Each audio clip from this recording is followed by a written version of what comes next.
सातारा एकेकाळची मराठ्यांची राजधानी, ऐतिहासिक अजिंक्य तारा म्हणजे साताऱ्याचा मानबिंदू, क्रांतिसिंह नाना पाटलांची ही कर्मभूमी.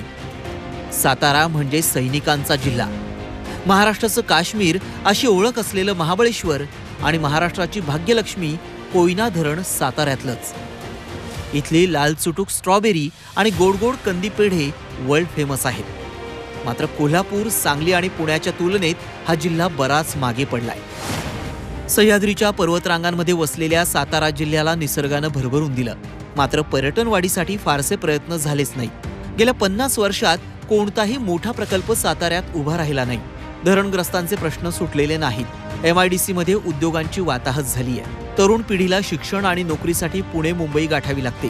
उतार वयात लोक साताऱ्यात स्थायिक होत असल्यानं पेन्शनरांचा जिल्हा अशी साताऱ्याची ओळख बनली आहे. सातारा हा राष्ट्रवादी काँग्रेसचा अभेद्य बालेकिल्ला.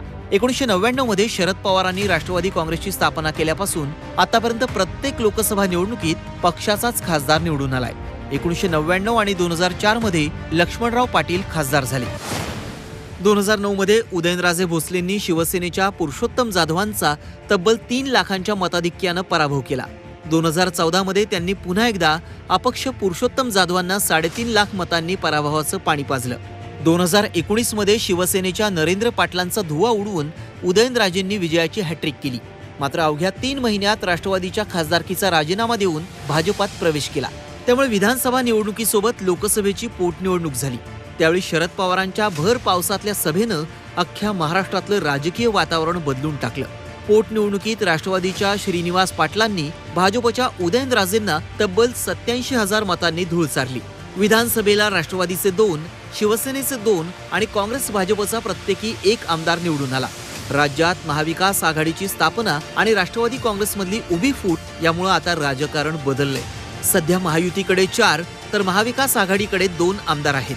साताऱ्यात राष्ट्रवादी शरद पवार गटाकडून विद्यमान खासदार श्रीनिवास पाटील, त्यांचे सुपुत्र सारंग पाटील यांच्यासह कराड उत्तरचे आमदार बाळासाहेब पाटील यांचंही नाव उमेदवारीसाठी चर्चेत आहे.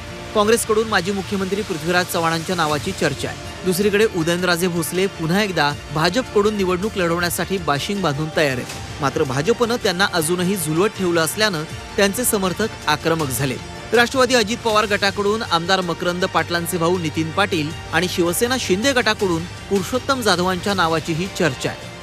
महाराजांना विनंती आहे आमची की तुम्ही कुठल्या पक्षाचा आहात काय आम्हाला घेणं देणं नाही. तुम्ही आमचे नेते आहात आणि तुम्ही आमचे उमेदवार आहात. आम्ही सर्व समाजातर्फे आज आम्ही डिक्लेअर केलेलं आहे. चर्चा व्हावी, कसं आहे, कोण आहे पुढे, कोण आहे त्यानंतर, कोण येईल डाव्या हाताला, कोण उजव्या हाताला, कोण आयत्या वेळेला जाईल, कोण आयत्या वेळेला येईल, ही चर्चा होती.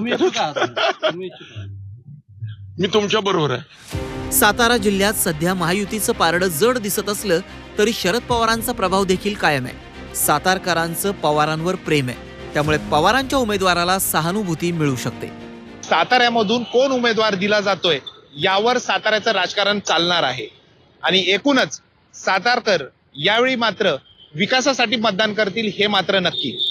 व्हिडिओ जर्नलिस्ट अनुराग दिवारसह तुषार तपासे, झी मीडिया, सातारा.